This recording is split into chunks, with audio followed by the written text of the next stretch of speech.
지난주에 이제 솔로몬이 왕이 될 수 있었던 딱 한 가지 이유는 언약 때문에 그랬습니다. 약속이 있었기 때문에 그랬습니다.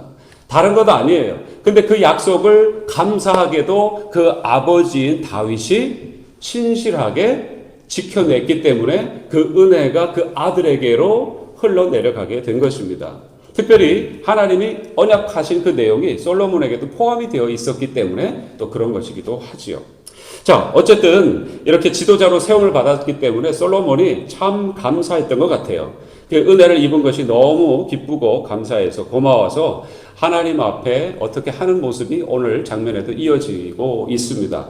기본 산당에서 드린 그 번제죠. 자, 그런데 이것이 1000번의 제사였는지 아니면 한꺼번에 1000마리의 제사를 1000마리의 그 동물을 이제 잡은 그 제사였는지 예배였는지는 우리가 뭐 여러 얘기들이 있습니다만 원래의 원뜻이 1000번제라는 뜻이 엘레프 올로트라는 뜻이 어떤 뜻이냐면 사무엘상 18장 7절에 가면은 사울이 죽인 자는 1000이요 다윗이 죽인 자는 만만이로다라는 그런 비유법이 있어요. 실제로 사울이 1000명을 죽였습니까? 뭐 다윗은 그럼 10,000명을 죽였습니까? 그런 얘기가 아니죠. 이거는 많이 그렇게 했다라는 관용적인 표현입니다. 이디엄입니다. 수거입니다. 다시 말해서 1000번제라는 것은 매일마다 지극정성으로 예배했다, 제사 드렸다라는 뜻이 1000번제 뜻이라는 거예요. 그게 실제로 1000마리를 잡아 한꺼번에 잡아 바쳤던 아니면은 1000일을 나누어 가지고 잡아 바쳤던 우리는 거기에 포커스를 맞출 것이 아니고 이 원래의 뜻은 참으로 많은 재물을 드렸다. 근데 여러분 아무리 왕이지만 1000마리를 하루에 잡든 1000일을 통해서 잡든 그 쉬운 일이 아닙니다. 그렇죠? 그렇기 때문에 이것은 엄청난 재물을 하나님 앞에 큰 기쁨을 가지고 온 정성을 다해서 드렸다라는 것이 핵심 내용입니다. 자, 항상 하나님을 섬기는 거죠. 여러분 1000일이면은 최소한 3년이 훅 넘어갑니다. 뭐 1000일을 나눠서 하더라도 3년 동안 매일마다 예배를 드려야 되는 거예요. 매일마다 제사를 드려야 되는 거예요.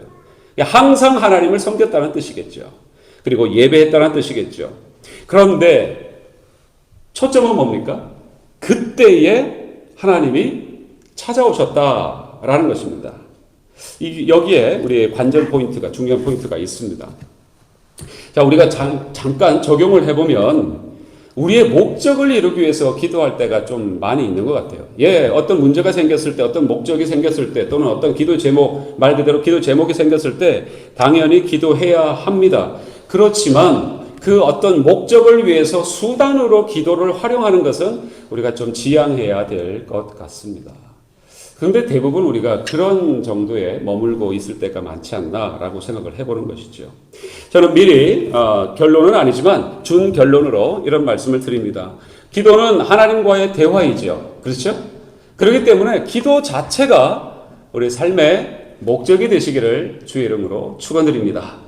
그냥 오늘 이 기도를 해서 40일 금식함으로 막 기도를 하면서 생떼를 써서 내가 이게 곧 이런 일들이 있는데 이거 좀 잘 되게끔 하나님 앞에 내가 기도하리라. 뭐 그 자체가 나쁘다고 볼 수는 없습니다. 그러나 자칫 잘못하면 하나님을 우리가 이용하는 습관이 젖어버리면 이거 문제가 되거든요. 그러면 하나님이 분명히 그 부분은 다루시기 때문에 그 전에 우리가 이 기도가 무엇인지 정말 이 기도 자체, 주님과의 대화 자체가 복으로 여기는 그런 은혜가 있으시기를 바랍니다. 그것이 기도 자체가 목적이에요. 여러분이 그래서 여기에 나오시던 아니면 여러분의 골방에서 기도하시든지 그냥 정말 마음을 비우고 하나님 만나 뵙고 싶습니다라고 어느 자리에 계시든 그 자리에서 잠깐 앉을 때에 벌써 은혜 받지 않으세요? 할렐루야? 그렇죠.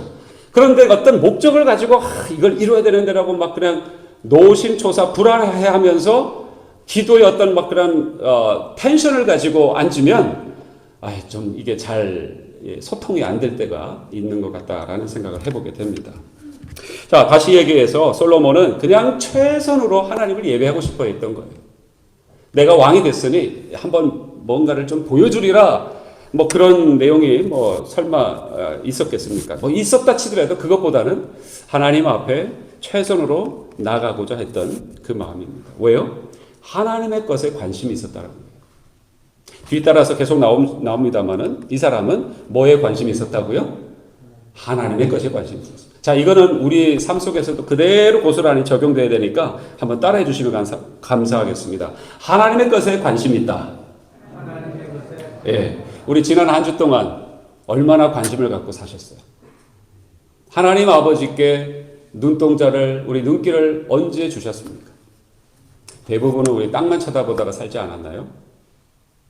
자, 하나님의 것에 관심이 있는 거예요.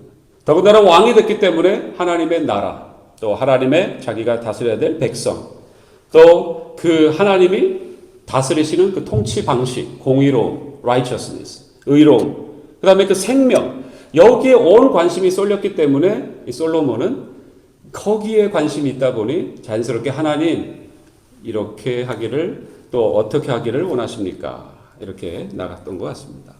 자, 하나님의 질문이 그래서 나타나셔서 질문이 있었죠. 여러분 잘 아십니다.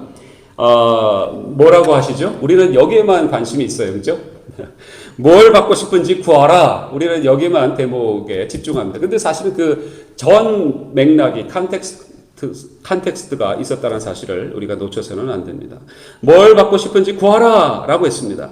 여러분 만약에 하나님께서 저와 여러분에게 지금 예배 드리시고 나서 딱 나가시는데 차에 딱 앉았는데 갑자기 막 성령님의 감동하심으로 막 가슴이 뜨거워지고 막 하나님의 음성이 들려요. 네가 무엇이든지 구하라. 내가 들어주마 하신다면 뭘 구하시겠습니까? 한 가지만 생각해 보십시오. 구할 게 많으시죠? 이것도 해야 되겠고 저것도 해야 되고 이걸 먼저 해야 될까 저걸 먼저 해야 될까 여러 가지 많으실 겁니다. 그런데 오늘 솔로몬의 얘기는 다 아시기 때문에 여러분이 식상하게 들리는 본문이지만 우리에게 굉장히 엉뚱하게 또 내용을 한 가지 알려주시는 내용이 있죠. 먼저 솔로몬은 어떻게 합니까? 솔로몬을 한번 보십시다. 솔로몬이 하는 방식이 뭐죠? 아이고야 할렐루야 감사합니다 하면서 저 이거 원합니다. 그죠? 그렇게 당장 구할 것인 줄 알았는데 이 사람은 먼저 하나님을 찬양해요. 하나님을 찬양합니다. 어떻게 찬양하냐면 부친이 자기 아버지 다윗이 복받은 그 이유를 찬양합니다. 내 아버지가 이러이러했는데 이러한 것을 하나님이 주셨고 또 그러한 것을 하나님이 주셨는데도 불구하고 하나님이 그냥 또 칭찬해 주셨습니다 라고 얘기합니다. 부친이 그 다윗이 복받은 이유가 뭐라고 얘기하냐면 성실과 공의와 정직한 마음을 갖게 해주셔서 감사합니다 라고 얘기합니다. 솔로몬이. 다시요 뭐라고요? 성실과 공의와 정직한 마음을 갖게 해주셔서 감사합니다. 아버지가 그런 걸 갖고 있어서 너무 감사합니다. 그렇게 통치하게 해주셔서 너무 감사합니다. 그리고 뭐라고 하죠? 두 번째로 자신이 왕 위에 오를 수 있었다는 것은 전적인 하나님의 은혜입니다 라고 찬양합니다. 한량없는 은혜, 갚을 수 없는 은혜 이러면서 막 찬양을 했던 것 같아요. 자기가 뒤에도 나오지만 어린아이와 같은 그냥 왕의 아들이라는 것밖에 그거 하나 조건밖에 없는데 어찌 나 같은 출입하기 힘든 소자와 같은 어린아이와 같은 저를 왕 위로 세우셨습니까? 이거는 하나님의 전적인 은혜입니다라고 하나님을 찬양합니다. 할렐루야. 하나님 뭐 이것도 안 해주시고 이것도 안 해주시고 코로나 너무 힘들어요. 뭐 하나님 뭐 하십니까? 우리는 그러고 계시지 않습니까? 혹시나? 그러나 오늘 솔로몬의 얘기를 잠깐 우리 귀추해 보시기를 바랍니다.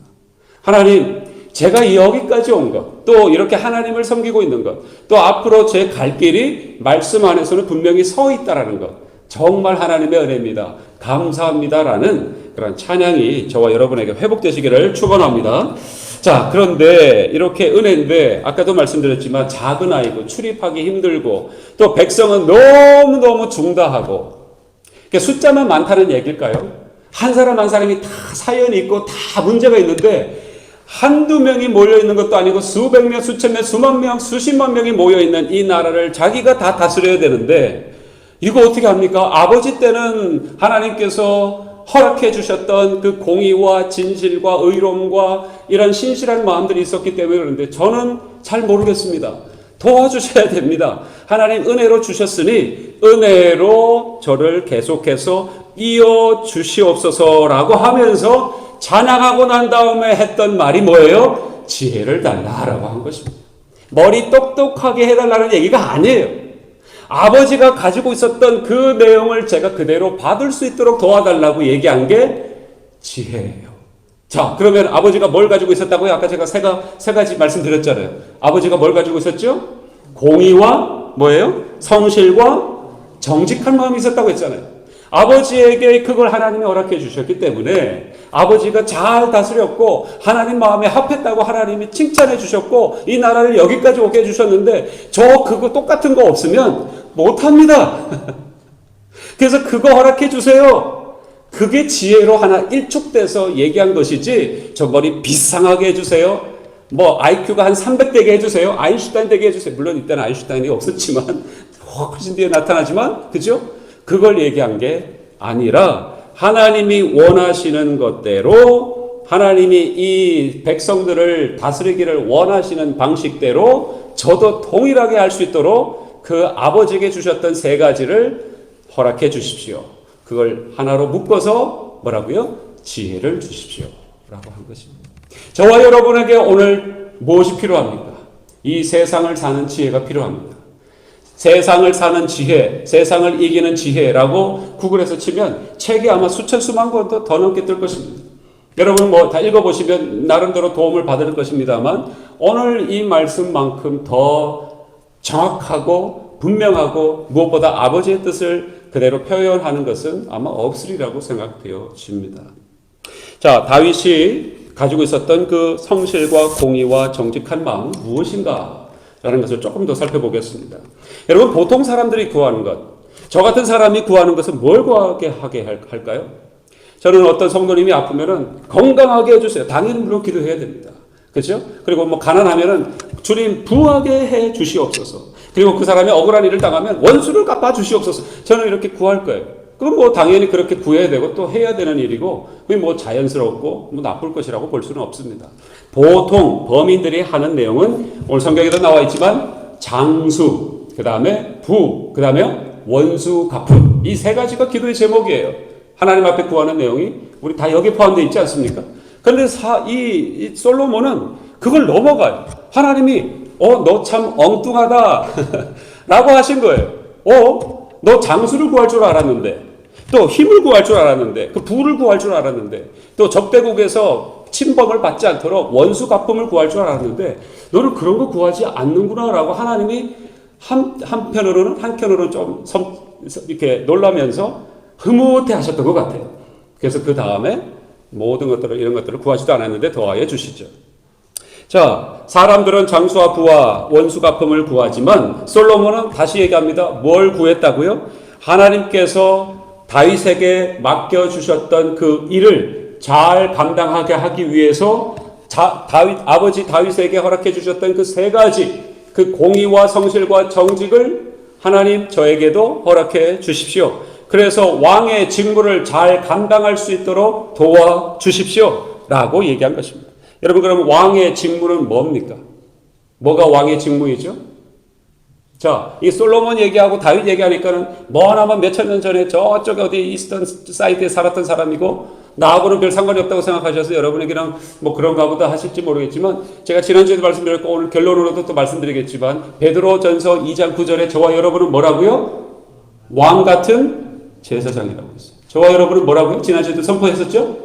왕이라고 했습니다. 그러면 이 내용은 솔로몬에게만 해당되는 게 아니에요. 솔로몬 얘기를 우리가 성경으로 들고 있는 얘기는 솔로몬을 샘플로 삼아서 저와 여러분에게 오늘 들려주시고자 하시는 하나님 아버지의 음성인 줄로 믿으시기 바랍니다.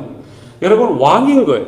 그러면 왕의 직무가 뭡니까? 솔로몬이 해야 될 왕의 직무는 뭐예요? 백성 다스리는 거죠. 뭐 그게 뭐 질문입니까? 여러분 생각할지 모르겠지만 아니에요. 눈에 보이는 현상은 그렇게 보입니다.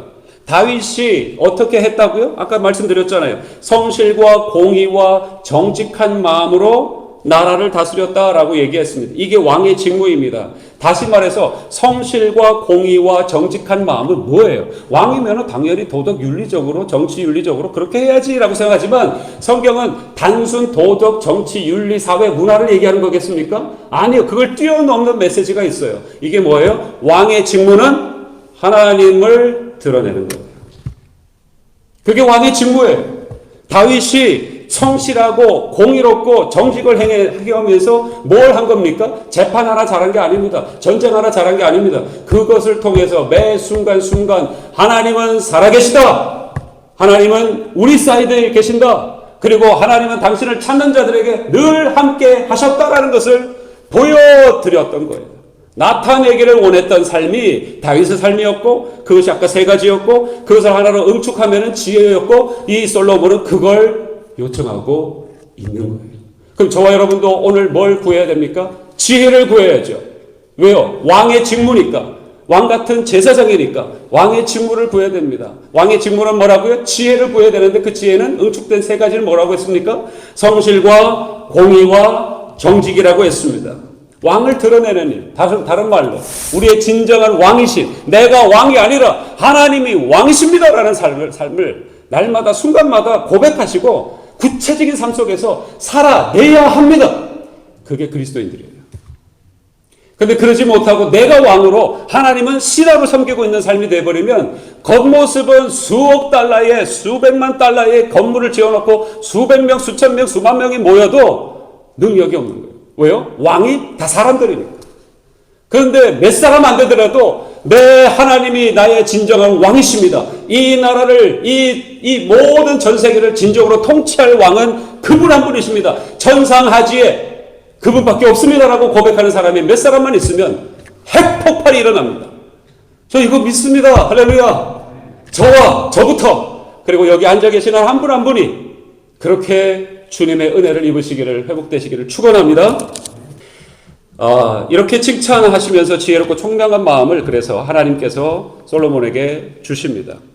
더하여서 그가 구하지 않은 모든 것까지 주셨다라고 성경은 얘기해 주고 있습니다. 자, 다시 결론처럼 정리를 한번 해보겠습니다. 하나님을 기쁘시게 하는 기도가 그러면 무엇인가? 라는 것입니다. 우리가 기도 생활을 합니다. 근데 하나님이 들으시는 것도 있고, 보류하시는 것도 있고, 아예 듣지 않으시는 기도도 있다. 어떤 식으로든 하나님은 응답하시는데, 듣지 않으심으로 응답하시는 것도 있으세요. 여러분, 듣는 것만 응답하시는 게 아닙니다. 말도 안 되는 요구를 하는데 하나님이 들어줬다가는 망하기 때문에 하나님은 아예 반응을 하지 않으시는 것도 있어요. 그러나 원하시는데도 불구하고 그것을 우리에게 시간이라는 그런 물리적인 어떤 요소를 줘서 우리로 하여금 더 성장하도록 기다리시는 내용도 분명히 그러나 또 있습니다. 자, 나의 욕심과 생명과 권세를 위한 것이 아니라 하나님께서 불러주신 삶의 그 소명, 내가 여기에 있는 이유를 내가 알고 그걸 잘 감당하게 해달라고 기도하는 내용을 하나님은 기뻐하시더라라는 것입니다. 자, 그 감당하게 해달라는 내용이 뭐였습니까? 계속해서 반복합니다. 그게 뭐였어요? 세 가지? 성실과 공의와 정직이에요. 성실, 공의, 정직. 그걸 세 가지로 응축하면 뭐라고요? 지혜예요. 이걸 달라고 늘 우리가 기도하면 하나님은 어떻게 하신다고요? 주신다 이 말입니다. 내 삶의, 내 현장 속에, 비즈니스 현장 속에, 가족들 관계 속에, 만나는 만남, 모든 상황, 조건 속에 하나님 이 성실과 공의와 진실을 할 수 있도록 지혜를 주십시오라고 하면 하나님이 주시더라라는 것입니다. 자, 근데 여기서 또 조심하셔야 될 게 하나 있습니다.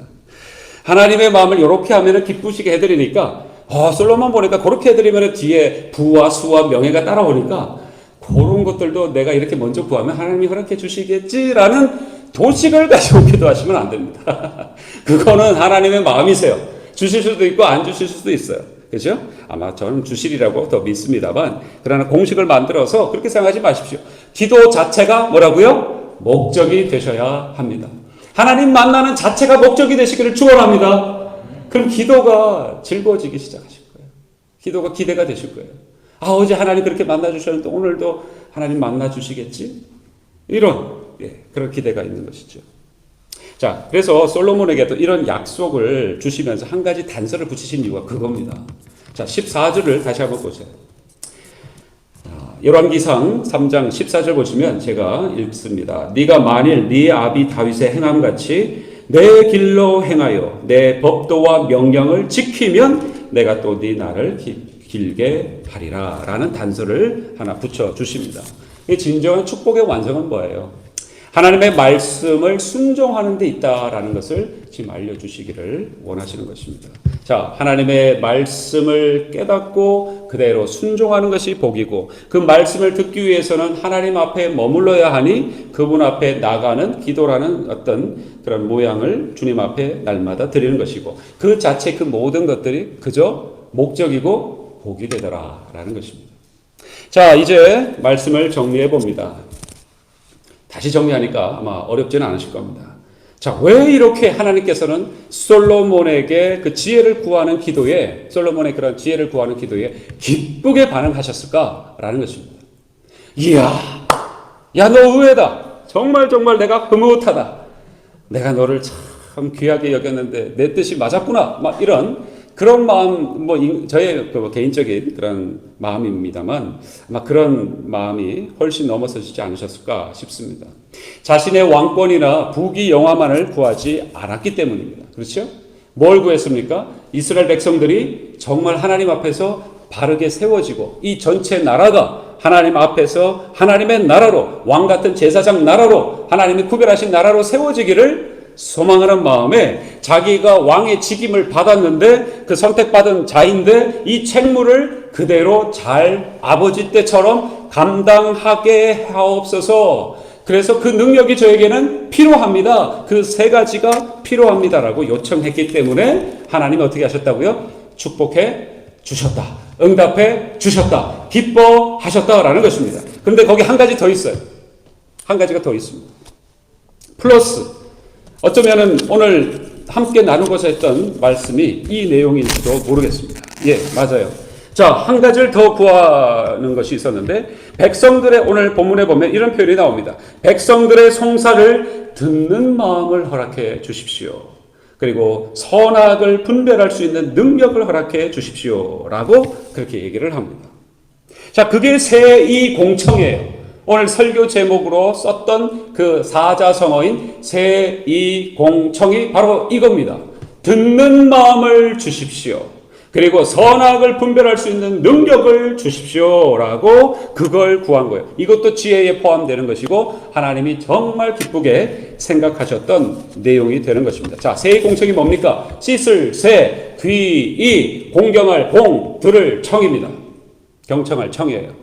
다시 말해서 귀를 씻고 겸손히 공경한 태도로 경청하라, 이런 뜻입니다.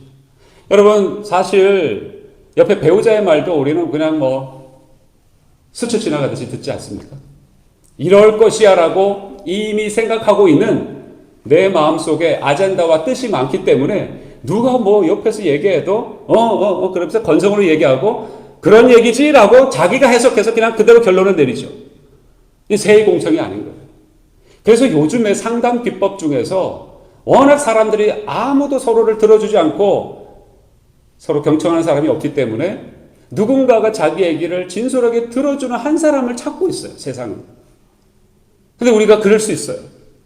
우리는 그런 마음의 여유와 하나님의 은혜를 입은 사람들이기 때문에 이걸 할 수 있도록 하나님이 또 힘을 주시기 때문에 유일하게 이 세상에서 누군가의 얘기를 경청할 수 있는 사람들이 바로 저와 여러분들이라고 믿습니다. 그래서 심리학자들은 경청 기술을 좀 활용해봐. 제 방에 가도요, 이 듣는 기술에 관계된 책이 한 10대 권이 있어요. 거기 보면은 여러 가지 방법론이 있고, 여러 가지 심리적인 요법이 있고, 여러 가지 얘기들을 많이 합니다. 근데 오늘 성경에서 얘기하지 않습니까? 솔로몬이 뭘 구하고 있다고요? 세-이-공청. 귀를 씻어라. 이게 무슨 말이에요? 내 생각을 좀 내려놓고, 그죠? 정말 그 다음에 공이 뭐예요? 공경하는 마음. 상대방, 앞에 있는 사람을 떠받들듯이, 이건 뭐예요? 떠받들려면 어떻게 돼요? 저와 여러분이 무릎을 꿇어야 되겠죠. 마음의 무릎을 꿇어야 되겠죠. 무엇이든지 말씀해 보시옵소서. 내가 정말 들어보겠습니다. 라는, 그죠? 그런 마음이 있어야 들을 수 있게 되고, 그럴 때야 선악이 무엇인지 분별할 수 있게 되더라라는 것입니다. 근데 세상이 얘기해주는 거짓 뉴스와 가짜 여러 가지 얘기에 우리의 마음이 벌써 가득 차 있어요. 그래서 남의 얘기 들으려고 하지도 않아요. 그리고 관심도 없어요. 그리고 기껏해야 가까이 있는 사람들 얘기도 듣지만은 내가 가지고 있는 아젠다와 내 중심 속에서 그냥 판단해버리고는 살아가는 것 같습니다. 여러분, 이 세-이-공청이라는 말이 성경에서는 은근히 많이 나오기 때문에 제가 사자성어를 불필요하게 가져온 것이 아닙니다. 자, 듣는 마음, 선악을 분별할 능력을 주시옵소서. 이것이 바로 성실과 공의와 정직한 마음에 사실 포함이 되어 있기 때문에 하나님 또한 기뻐하신 줄로 믿습니다. 여러분, 이사야서 11장 1절에서 10절에 보면은 굉장히 중요한 말씀이 하나 나옵니다. 왜 새 이 공청을 해야 되느냐? 왜 내 자신을 낮추는 겸손이 필요하냐? 왜 그런 겸손으로 하나님 앞 그렇게 나가야 되는가라는 것을 얘기해 주고 있는데, 자, 제가 읽어드릴게요. 한번 들어보십시오. 혹시 빨리 찾으시는 분들은 이사야서 11장을 찾아보시기 바랍니다. 이사야서 11장 1절에서 10절에 이런 말씀이 있습니다. 이새의 줄기에서 한 싹이 나며 그 뿌리에서 한 가지가 나서 결실할 것이요 여호와의 신 곧 지혜와 총명의 신이요 모략과 재능의 신이요 지식과 여호와를 경외하는 신이 그 위에 강림하시리니 그가 여호와를 경외함으로 즐거움을 삼을 것이며 그 눈에 보이는 대로 심판하지 아니하고 귀에 들리는 대로 판단하지 아니하며 공의로 빈핍한 자를 심판하며 정직으로 세상의 겸손한 자를 판단할 것이며 그 입의 막대기로 세상을 치며 입술의 기운으로 악인을 죽일 것이며 공의로 그 허리띠를 삼으며 성실로 몸의 띠를 삼으리라. 이게 이사야서 11장 1절에서 10절까지 나온 말씀이에요. 이사야는 이 구절을 통해서 누구를 얘기하고 계시는 거죠? 그리스도, 예수 그리스도를 얘기하시는 거예요. 근데 이 예수 그리스도가 이새의 뿌리, 이새의 줄기에서 난 한 싹이 예수 그리스도가 무슨 일을 하신다고 지금 이사야 선지자는 예언하고 있죠? 세 가지 아까 나왔잖아요.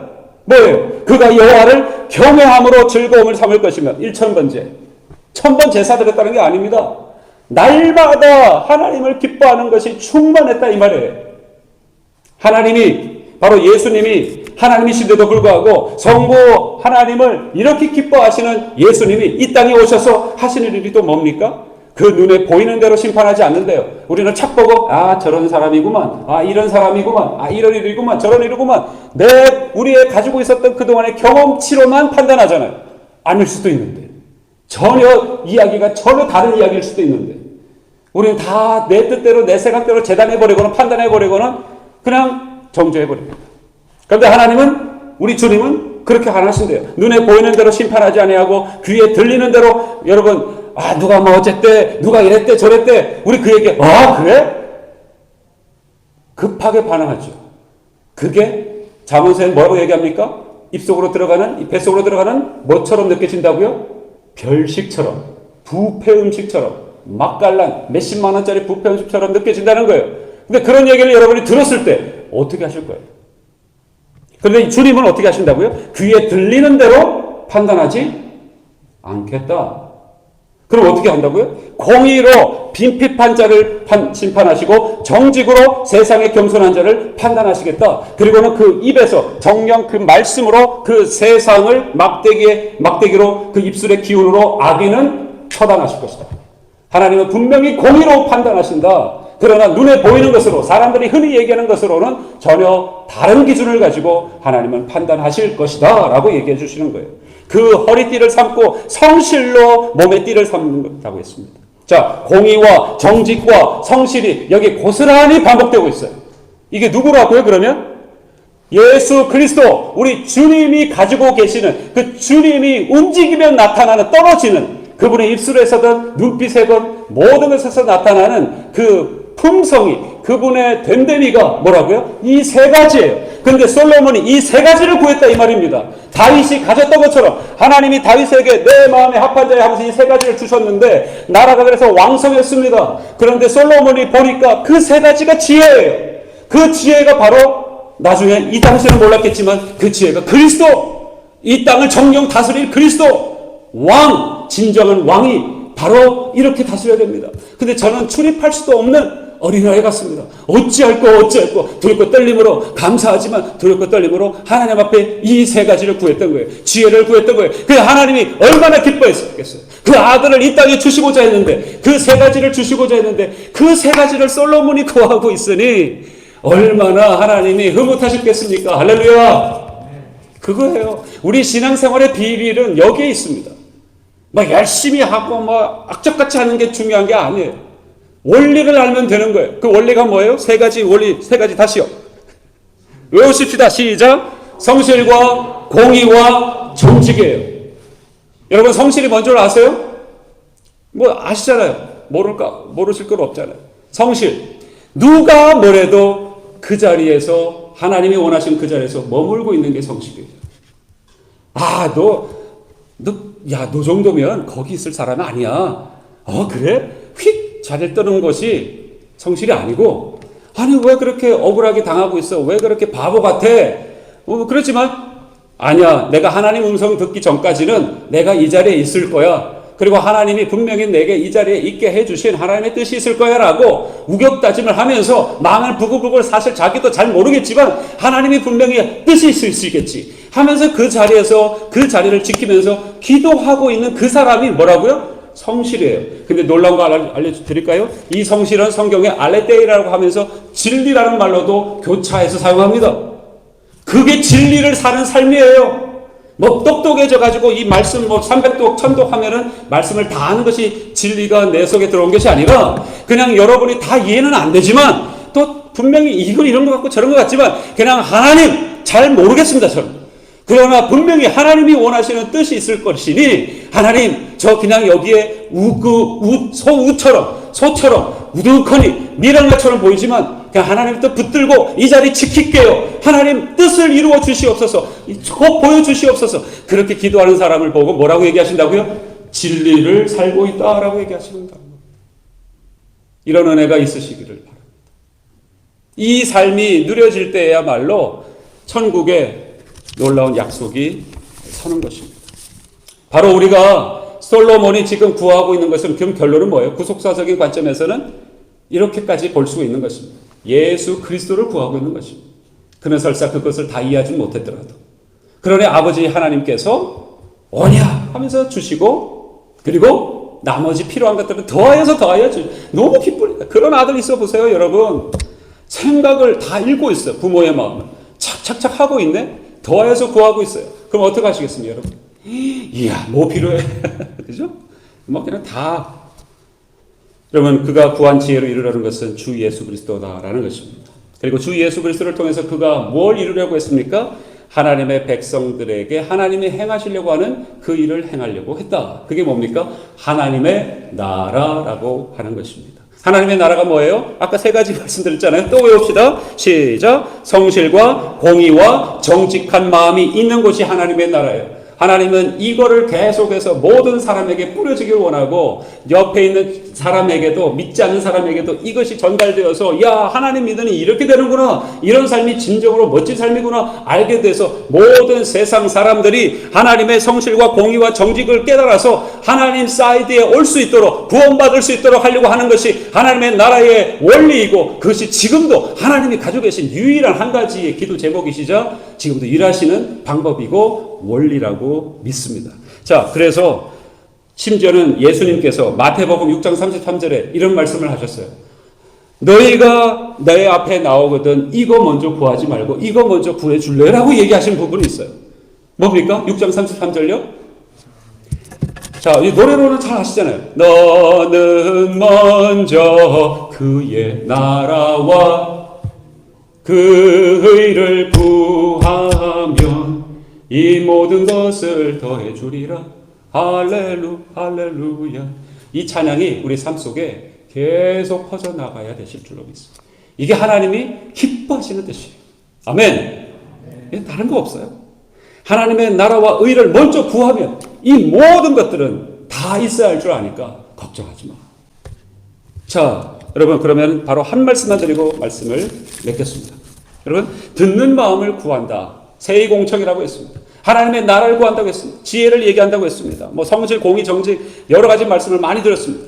그러나 이게 좀 둥둥둥 떠다니는 개념 같아서 여러분 아직 그래도 마음이 정리가 안 되실 것 같아서 이렇게 한번 실례를 드리고 말씀을 맺겠습니다. 적용해 보십시다. 하나님의 나라를 구하는 기도하니까 오늘부터 그러면 내가 교회에 나와가지고 주여 주의 나라를 구합니다. 주의 나라를 구합니다. 대한민국의 주의 나라를 허락해 주십시오. 미국의 주의 나라를 구하게 미국의 주의 나라를 구합니다라고 그렇게 하는 것이 그게 다일까요? 네, 틀린 건 아닙니다만 좀 더 프랙티컬하게 실제적으로 말씀을 드릴게요. 저와 여러분 사실 그런 기도하기보다는 계속해서 사람들을 만나고 가족에서 아이들에게서 자녀에게서 비즈니스 현장에서 수많은 사람들을 이렇게 또 성도들 사이 수많은 만남을 만나십니다. 그 상대방의 말을 듣게 됩니다. 그럼 어떻게 하셔야 되겠습니까? 그저 상대방의 말을 듣고 내가 어떻게 반박해 주지라고 생각하는 그 인생이 되면 하나님 나라하고 거리가 먼 사람입니다. 상대방의 인생에 새-이-공청 내 아젠다를 내려놓고 귀를 씻고 상대방의 인생에 귀를 기울이는 사람이 하나님의 나라를 구하는 사람이에요. 무슨 말인지 이해가 되세요? 그냥 하나님 해놓고 하나님 나라 해놓고는 딱 돌아서 가지고는 자기 아젠다를 가지고 옆에 있는 주변 상대방에게 내 생각, 의사, 내 모든 걸 다 뿜어내면 상관없어요. 하나님하고. 그래서 능력이 안 나타나는 거예요.